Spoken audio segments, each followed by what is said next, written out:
पिछली बार जब आपने भारतीय नौसेना प्रमुख एडमिरल आर हरि कुमार का एबीपी न्यूज़ पर डिटेल इंटरव्यू देखा था, तब वो एबीपी न्यूज़ के न्यूज़ रूम में थे। यह हमारा सौभाग्य था। एक बार फिर जब भारत 75वां गणतंत्र दिवस मना रहा है, हम आपके लिए लेकर आए हैं Indian navy chief admiral R Hari Kumar का एक और detail interview. Admiral R Hari Kumar, the Indian navy chief sir, बहुत बहुत शुक्रिया एबीपी न्यूज़ को एक बार फिर से आपका समय देने के लिए। बहुत सारे क्वेश्चंस अभी हैं सर जो मैं पूछना चाहता हूं, और विशेष तौर पर हमारे दर्शक और हर एक वो आम भारतीय किस तरह से ये सोचता है कि जब इंडियन नेवी समंदर में होती है तो वो सुरक्षित महसूस करते हैं, हमारी अर्थव्यवस्था किस तरह से सुरक्षित रहती है। इन सभी पहलुओं को लेकर काफ़ी क्वेश्चंस हैं जो मैं आपसे ज़रूर पूछना चाहूँगा। हरदम तैयार है।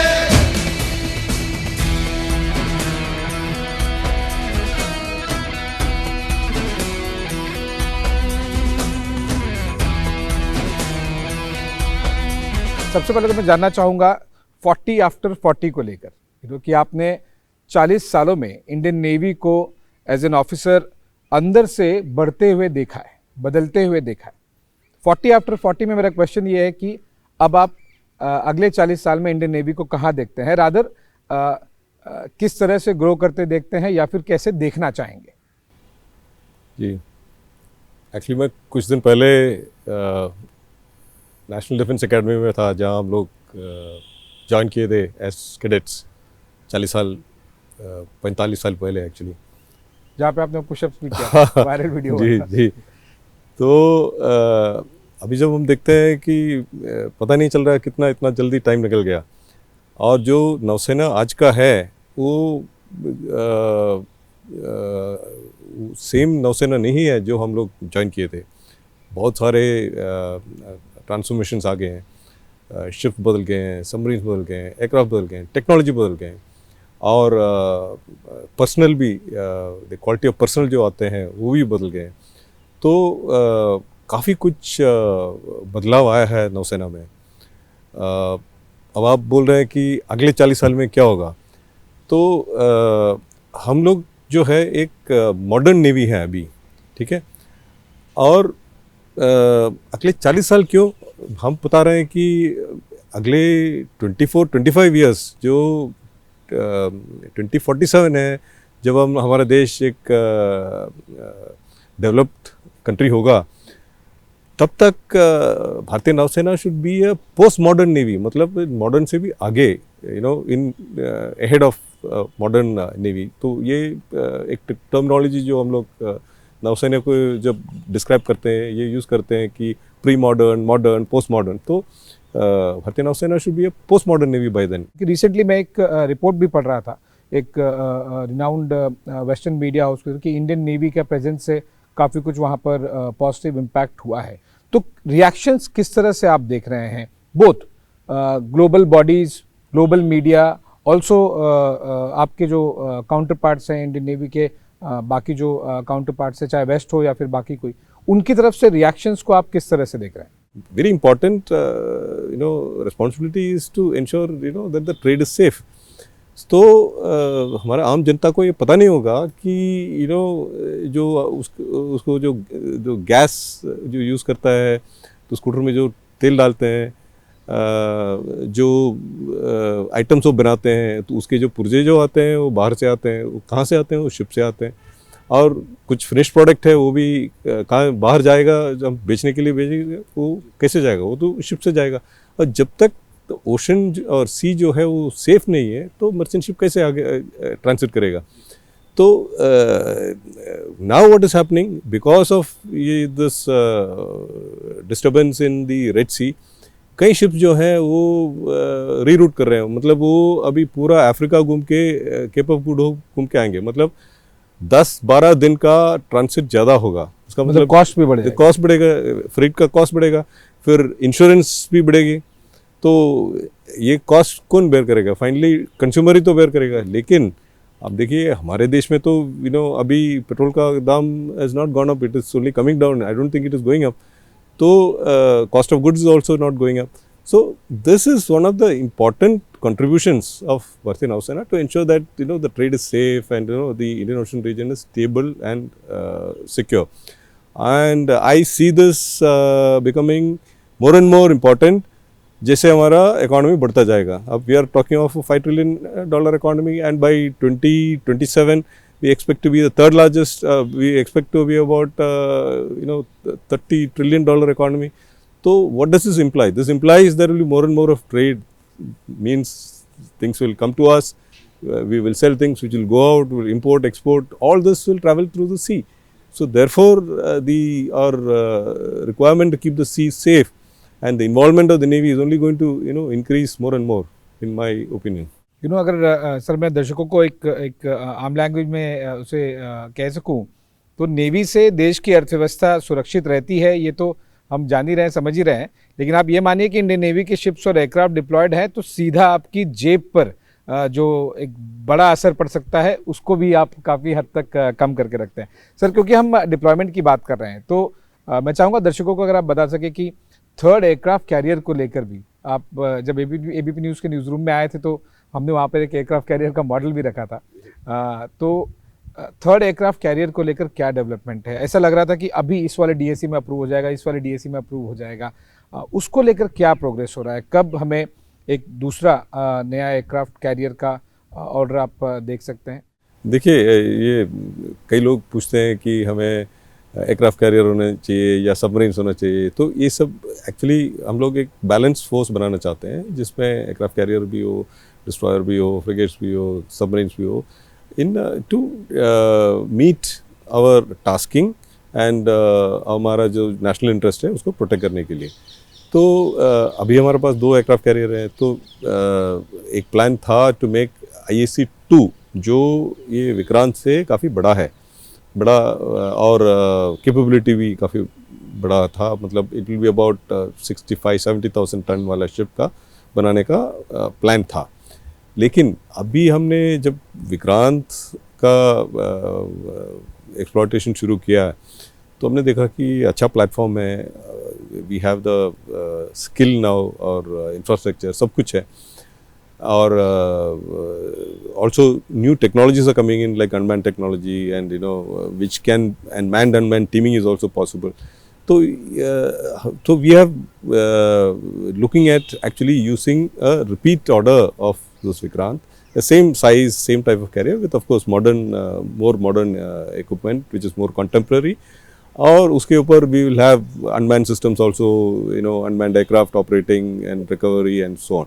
So that is the plan, and that aircraft carrier also be possibly a replacement for Vikramaditya, क्योंकि विक्रमादित्य ऑलरेडी जब हम खरीदे थे तब तक उसका 30 साल वैसे ऑलरेडी हो चुका था. सर हम इंडियन ओशन की जब बात करें तो आजकल कुछ न्यूज़ बहुत ज़्यादा वो मॉनिटर की जा रही है चाइनीज़ वेसल्स को लेकर, और ये मैं एक थोड़ा सा लार्जर और स्पेसिफिक दोनों क्वेश्चन कंबाइन करके पूछना चाहूँगा. जनरली चाइनीज़ वेसल्स का हिंद महासागर में प्रेजेंस को लेकर एक बहुत कंसर्न रहता है, लेकिन एक अभी विशेष तौर पर एक चाइनीज़ वेसल आ रही है, मालदीव्स की तरफ जा रही है. भारत मालदीव्स के बीच में थोड़े रिश्ते अब इतने ठीक नहीं चल रहे हैं जब से नई वहाँ पर सरकार आई है. इसको इंडियन नेवी किस तरह से देख रही है, दोनों चीज़ों को, जो चाइनीज़ वेसल्स इंडियन ओशन में जनरली आप देख रहे हैं और स्पेसिफिकली जब मालदीव्स की तरफ जा रही है? देखिए, ये ओशन से ऐसे है, ओशंस के बारे में जब हम देखते हैं वो लैंड से थोड़ा अलग है. और लैंड में हम बोलते हैं सोवरेंटी का मतलब है कि मतलब हमारा बॉर्डर कोई पार नहीं कर सकता है और हमारा एयर स्पेस कोई वायलेट नहीं कर सकता है. लेकिन समुद्र में थोड़ा अलग है. समुद्र में क्या है, एक टर्म होता है इनोसेंट पैसेज, मतलब कोई भी वॉरशिप या कोई हमारे एक्सक्लूसिव इकोनॉमिक जोन या मैरिटाइम जोन्स ऑफ इंडिया से पास कर सकता है with for freedom of navigation के लिए वो जा सकता है. तो ये इंटरनेशनल लॉ है. तो ये एक डिफरेंस है लैंड और सी के बीच में. तो जब इनका जो सर्वेशिप आते हैं तो ज़्यादातर वो ऑपरेट करते हैं इंटरनेशनल वाटर्स में और हमारे EEZ में नहीं आते हैं, तो EEZ के बाहर ही रहते हैं. लेकिन जब उसके आसपास आते हैं तो हम लोग उधर हमारे शिप डिप्लॉय करके मॉनिटर करते हैं. जब ये इंडियन ओशन में आते हैं तो कभी कभी जो है वो दे कम एट द जब कोई होस्ट कंट्री जो है वो उनको इनवाइट करते हैं फॉर सर्वे के लिए। जैसे बांग्लादेश ने इनवाइट किया था तो जॉइंट उनका सर्वे हुआ था। फिर श्रीलंका ने भी इनवाइट किया था उनको, तो उनका जो EEZ है उसका सर्वे किया था। तो ये उनका जो टेरिटरी है वहाँ सर्वे करते हैं। अब इस बार वो शिप मालदीव्स जा रहा है, तो मालदीव्स के साथ कुछ उनका टाई अप है या उनका एरिया का सर्वे करना है, ये इसके बारे में मेरे को अभी जानकारी नहीं है। लेकिन भारतीय नौसेना और ये मालदीव्स का जो कोस्ट गार्ड है, हमारे बीच में काफ़ी इंटरेक्शन था पहले से और अभी भी है। हम लोग उनको ट्रेनिंग देते हैं और जॉइंट एक्सरसाइज करते हैं, जॉइंट प्रोजेक्ट्स करते हैं। उनको डॉनियर एयरक्राफ्ट, हेलीकॉप्टर, जहाज, बोट्स ये सब देते हैं और उनका मेंटेनेंस के लिए वो मदद करते हैं, उनका रिफिट करते हैं हमारे डॉकयार्ड्स में। तो हमारा काफ़ी इंटरेक्शन है इनके मिलिट्री के साथ, तो उसमें अभी कोई असर नहीं पड़ा। और जब पॉलिटिकली कुछ स्टेटमेंट्स वगैरह हुआ है तो अगर गवर्नमेंट टू गवर्नमेंट डिसाइड करेगा कि हमें उनको वापस लाना है, तो जो भी ऑर्डर है वो फॉलो करेंगे। Sir, before I let you go, एक चीज़ मैं ज़रूर पूछना चाहूँगा। इसी हफ्ते की शुरुआत में पूरे देश में राम जन्मभूमि को लेकर और अयोध्या मंदिर को लेकर काफ़ी ज़्यादा हर्षोल्लास था, बहुत ज़्यादा सेलिब्रेशन भी देखने मिला। इंडियन नेवी के डोमेन में मैंने एक चीज़ ऑब्जर्व की कि आपने थाईलैंड के साथ में एक एक्सरसाइज की जिसका नाम था अयोध्या पे आपने वो नाम रखा। अयोध्या उस जगह से मिट्टी भी आई है यहाँ पर श्री राम जन्मभूमि के लिए जब मंदिर बन रहा था। तो ये अगर आप कनेक्शन थोड़ा हमें बता सकें कि जो कल्चरल कनेक्ट है इंडिया और थाईलैंड के बीच में, इंडियन नेवी एक एक्सरसाइज करती है, वो मैरीटाइम डोमेन वाला कनेक्शन कैसे हो रहा है? अयोध्या नाम पे एक्सरसाइज की जाती है। तो भारत का ये मैरीटाइम कनेक्ट तो बहुत ही पुराना है। अब पीछे देखेंगे तो पल्लवा के टाइम, चोलास के टाइम, तास के टाइम काफ़ी एक्सपेंसिव ट्रेड और इंटरेक्शन था। तो इसलिए ये साउथ ईस्ट एशियन कंट्रीज़ जो हैं वहाँ Indonesia, Malaysia, Thailand, all this countries में हमारा इंटरेक्शन था। तो इन दिसंबर में थाईलैंड गया था, तो for very important interaction for the Indian Ocean naval symposium, IONS बोलते हैं। तो आयोन्स का एक कॉन्क्लेव ऑफ चीफ्स होता है जहाँ नेवीज के चीफ्स वगैरह मिलते हैं उधर। और ये इंडियन ओशन नेवल सिम्पोसियम तो भारतीय नौसेना ने शुरू किया था एक्चुअली। और इसका ये है महत्व ये कि 2-2 साल में उसका चेयर रोटेट होता है।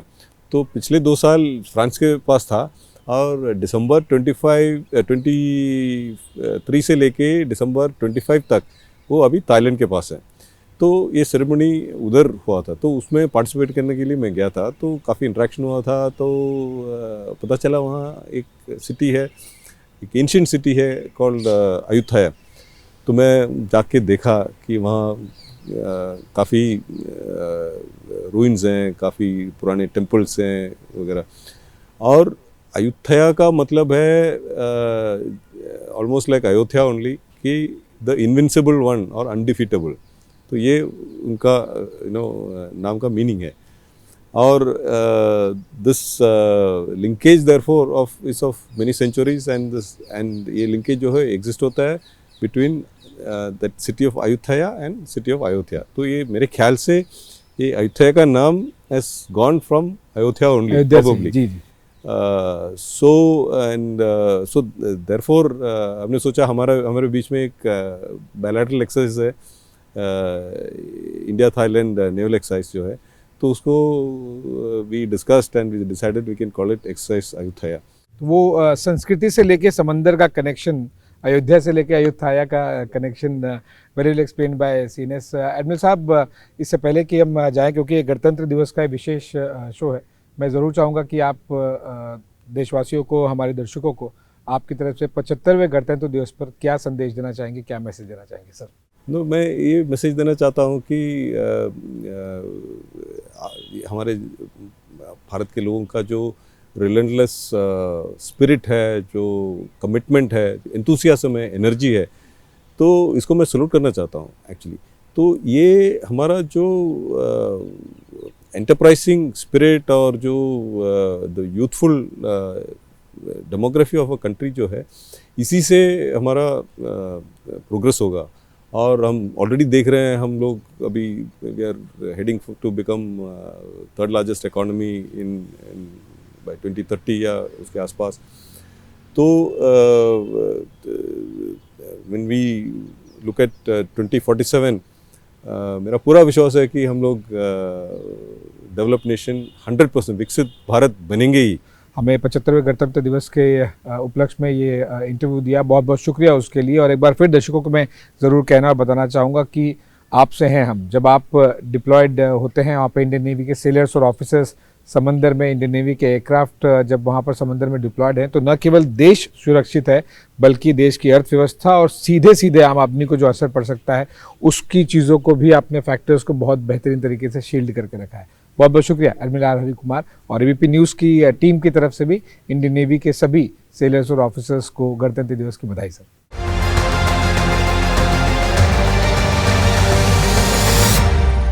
जैसे ही घड़ी का काटा दोपहर 2:30 पे आए, बबीता जी का दिल सास बहू साजिश के लिए मचल जाए। और ये है इनकी बहू, पूरे दिन ऑफिस की टेंशन हो जाए गॉन जब ये करें अपना फेवरेट शो फ्री टाइम पे ऑन। इनकी तरह आप भी देखें अपना फेवरेट शो अपने टाइम पर और डाउनलोड कीजिए एबीपी लाइव ऐप अपने स्मार्ट टीवी पर।